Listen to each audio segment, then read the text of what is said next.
कभी कभार हमारे घरों में प्याज लहसुन की चीज़ें नहीं बनती हैं और जिन चीज़ों में प्याज लहसुन पड़ता है उसे हम बनाना इग्नोर करते हैं। तो आज बनाने जा रही हूँ मैं बिना प्याज की मैगी और कुछ टिप्स मैंने शेयर किए जिससे कि आप परफेक्ट मैगी बना पाएँ। फ्रेंड्स, रेसिपी अगर पसंद आएगी तो मेरे चैनल को सब्सक्राइब कर लीजिएगा और एक लाइक कीजिएगा। तो चलिए जल्दी से इसे बना लेते हैं। यहाँ पे मैंने पैन में 2 कप पानी लिया है और इतने ही पानी में मैगी को अलग से बॉईल करके इन सब्जियों के साथ इसे बनाएंगे। यहाँ पे टमाटर, गाजर, शिमला मिर्च और ये हरी मिर्च है और यहाँ पे मैंने ये मैगी ली है। इसमें से मैं 2 मैगी लूँगी और इन सब्जियों को डाल के मैं इस मैगी को बनाऊँगी। पानी में अच्छा सा उबाल आ चुका है तो दोनों मैगी इसमें डाल देंगे और जो ये मैगी का टेस्ट मेकर होता है वो इसमें नहीं डालेंगे क्योंकि इसके अंदर प्याज लहसुन रहता है। यहाँ पर मैंने पानी हिसाब से रखा है। 2 मैगी के लिए 2 कप पानी है ताकि बहुत ज़्यादा पानी जो है ड्रेन आउट ना करना पड़े। इतने ही पानी में मैगी को अच्छी तरीके से बॉईल कर लेना है और इसे इस तरह से स्टर करते रहना है क्योंकि पानी जो है कम है, मैगी चिपक सकती है। और थोड़ा बहुत जो पानी बचेगा उसको हम रख देंगे, उसको हम बाद में इस्तेमाल करेंगे। तो यहाँ पे देख सकते हैं कि मैगी जो है कुक हो चुकी है। बहुत ज़्यादा मैगी को गलाना नहीं है। तो यहाँ पे मैगी को अलग से प्लेट में निकाल लेंगे और ये जो बचा हुआ पानी है इसे रख लेंगे, बाद में हम इसका इस्तेमाल करेंगे। यहाँ पे मैंने पैन लिया है। पैन को गर्म करने के बाद इसमें डाल देंगे तेल। मैंने यहाँ पे 1.5 बड़े चम्मच तेल का इस्तेमाल किया है और इसमें ये कटी हुई हरी मिर्च डाल देते हैं।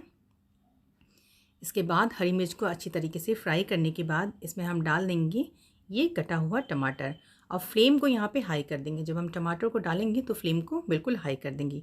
हाई फ्लेम पे टमाटर को थोड़ी देर के लिए भून लेना है। अब इसके बाद कुछ मसाले हम मिलाएंगे इसमें।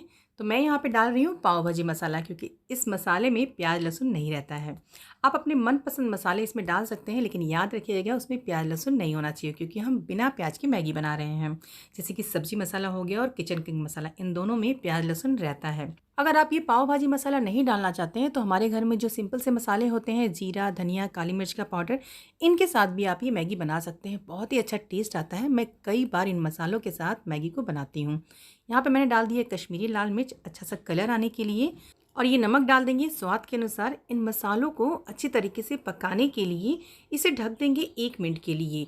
बहुत ज़्यादा देर तक इसे ढकना नहीं है। टमाटर की हमने कोई प्यूरी नहीं बनानी है, टमाटर इसी तरीके से शेप में रहेंगे। अब यहाँ पे 1 मिनट के बाद ढक्कन को हटाएंगे तो मसाला अच्छी तरीके से पक चुका है। अब हम इसमें मिला देंगे वो सारी सब्जियाँ जो हमने कट करके रखी हुई थी। तो ये शिमला मिर्च इसमें डाल देते हैं और ये कटा हुआ गाजर भी इसमें डाल देते हैं। मसालों के साथ सब्जियों को अच्छी तरीके से मिला लेने के बाद इसमें डालेंगे 1 टेबलस्पून टमाटो सॉस और इसके साथ ही मैं डालूंगी 1/4 चम्मच ये सोया सॉस। इन दोनों सॉसेस को डालने से मैगी बहुत ही टेस्टी बनती है। अब इन सॉसेस को हाई फ्लेम पे अच्छी तरीके से भून लेना है। जब अच्छी सी खुशबू आने लगे सॉस की भून जाने की, तभी हम इसमें मिलाएंगे बॉईल की हुई मैगी और मैगी को डालने के बाद इन सारी चीज़ों को बहुत ही अच्छा सा मिक्स दे देना है। फ्रेंड्स, जिस तरीके से हमने मैगी को बॉईल किया था, बहुत ज़्यादा पानी नहीं डाला था, पानी को ड्रेन आउट नहीं किया था, उसके पानी को मैगी में ही रखा था। तो इस तरीके से मैगी जो है बहुत देर तक अलग अलग रहती है लेकिन ड्राई नहीं रहती है, मॉइस्ट रहती है। तो इस तरीके फोक के हेल्प से भी हम मैगी को मिक्स कर सकते हैं और जो ये पानी बचा हुआ है इसे हम डाल देंगे। ये मैगी को ड्राई होने से बचाएगी, बहुत देर तक मॉइस्ट रखेगी क्योंकि मैगी के पानी में बहुत ज़्यादा स्टार्च रहता है। तो इस तरीके से मैगी जो है हमारी बन के तैयार हो चुकी है। तो चलिए गैस को ऑफ़ कर देते हैं।